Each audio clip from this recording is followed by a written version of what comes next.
नमस्कार। आज का विषय जैसा कि थंबनेल में दिखाया गया है, अहम पर चर्चा करेंगे, जिसको एक इंग्लिश वर्ड के तहत देखा जाए, ईगो।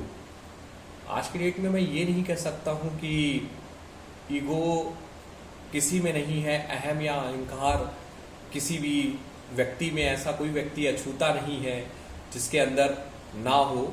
और ये भी मैं नहीं कह सकता हूँ कि ये जो शब्द है जिसकी उत्पत्ति इस कलयुग से हुई है, इस तरह की भी मेरी व्याख्या नहीं है। मेरा मानना है कि ये जो शब्द है, जिसमें शुद्ध संस्कृत भाषा से मैं लूं तो मैं कहूं, अहम की जो उत्पत्ति है वो देवताओं के भी सन्मुख एक बार हुई। देवताओं को भी जब असुरों पर उन्होंने विजय प्राप्त कर ली, जब उन्होंने बाली को हराया, हिरण्यकश्यप को नहीं, जब बाली को उन्होंने हराया तो उनको अहम आ गया। और अहम इतना आ गया कि उन्होंने नित्य शाम को गंगा मैया की आरती होती थी, वो आरती भी उस दिन वो भूल गए। इस बात को देवर्षि नारद जी को बड़ा बुरा लगा और उन्होंने ब्रह्मा जी और विष्णु भगवान से इस बात को कहा जाके गंगा मैया से कि देखिए कि देवताओं को अहम आज इतना आ गया, इतना अहंकार आ गया कि उन्होंने आज आपकी स्तुति भी करना अच्छा नहीं समझा। तो गंगा मैया ने कहा कोई ऐसी बात नहीं है।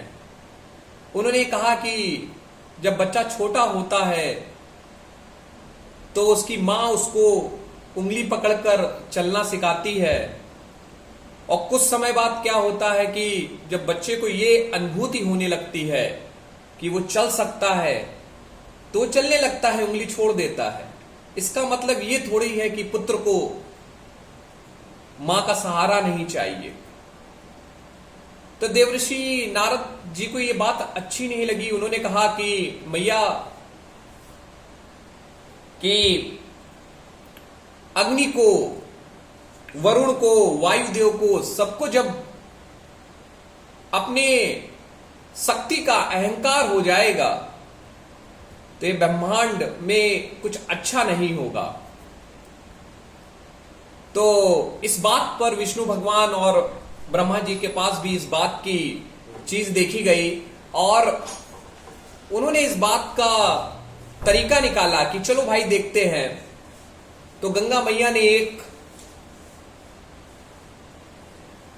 नारी, गांव की नारी का वेश बदलकर, जहां देवता अपने विजय का प्रदर्शन कर रहे थे, जहां विजय की शक्ति का, जहां विजय की एक प्रकार के पार्टी ऑर्गेनाइज की जा रही थी, वहां पर वो पहुंची और उन्होंने उन सभी को कुछ ना कुछ एक तिनका फेंका और कहा विष्णु इंद्र से कि आप इसको उठाइए, और इंद्रदेव नहीं उठा पाए। तो उसको मतलब उन्होंने समझा कि ये कोई देवी शक्ति है जो इन्होंने मेरा जो अहंकार हम देवताओं के अंदर आ गया है उसको कम करना चाहे। ये छोटी सी स्टोरी का मॉरल क्या है कि अहंकार आपको आगे नहीं बढ़ने देगा। अहम वर्चस्व की लड़ाई है। रावण को भी अहम था कि वो अंगद का पैर हटा देगा, और अंगद को इस बात का अहम नहीं था कि वो रावण की सभा में चुनौती दे रहा है कि मेरे पैर को हटा दे। बात इस बात की है कि अहम आपको हार के बावजूद भी इस बात की अनुभूति नहीं कराता है कि आप हार चुके हो। वो आपको नई चीज को सीखने नहीं देता है। आपको सीखना है, अहम के अहंकार को कम करना पड़ेगा। मैं ये नहीं कह रहा हूं पूर्ण रूप से खत्म करना पड़ेगा।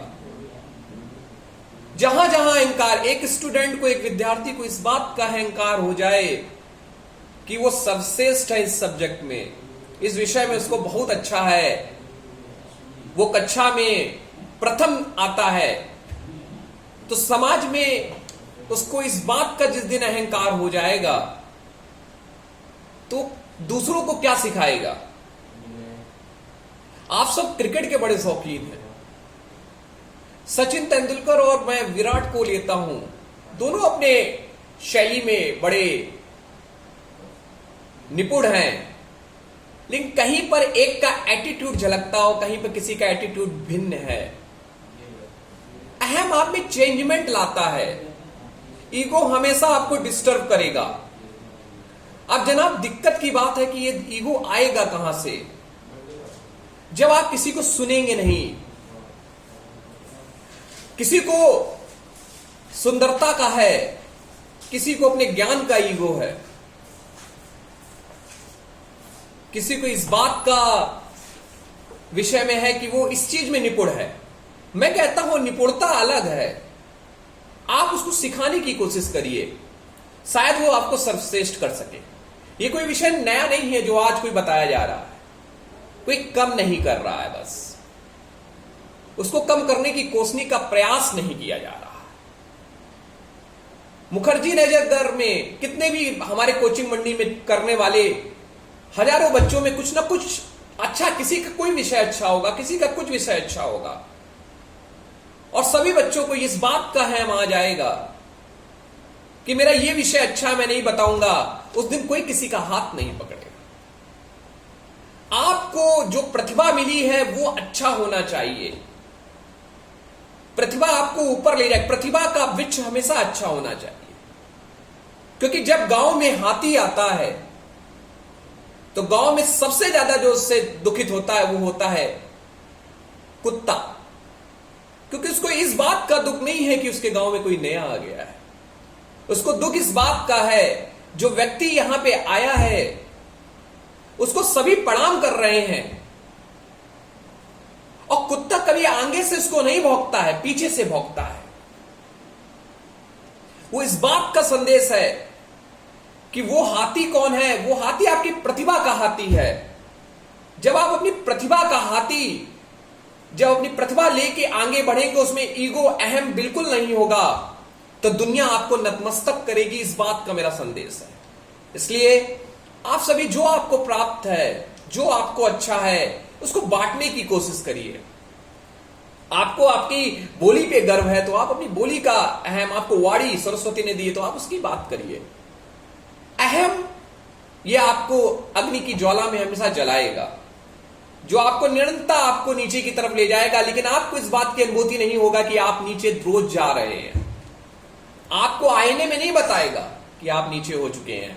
इसकी परिभाषा कभी मूल रूप से जानना होगा तो चार लोग आपको, जिसको समाज आप कहते हैं ना, वही बताएगा आपकी कमियां। इसलिए दोस्त आप रखिए। इसलिए इस टॉपिक का सिर्फ एक उद्देश्य था कि ये टॉपिक सब में है, मेरे में भी होगी, आप में भी होगा, लेकिन कहीं ना कहीं अनुभूति ली जाए कि ये जो मेरी अच्छी चीज है वो मेरा नहीं, हार की भी सोचा जाए कि कहां पे हार गया, इस फला व्यक्ति की क्या गलती थी, उसको मैं सिखा सकता था, या मुझे वो सिखा रहा है तो इसमें अहम नहीं है।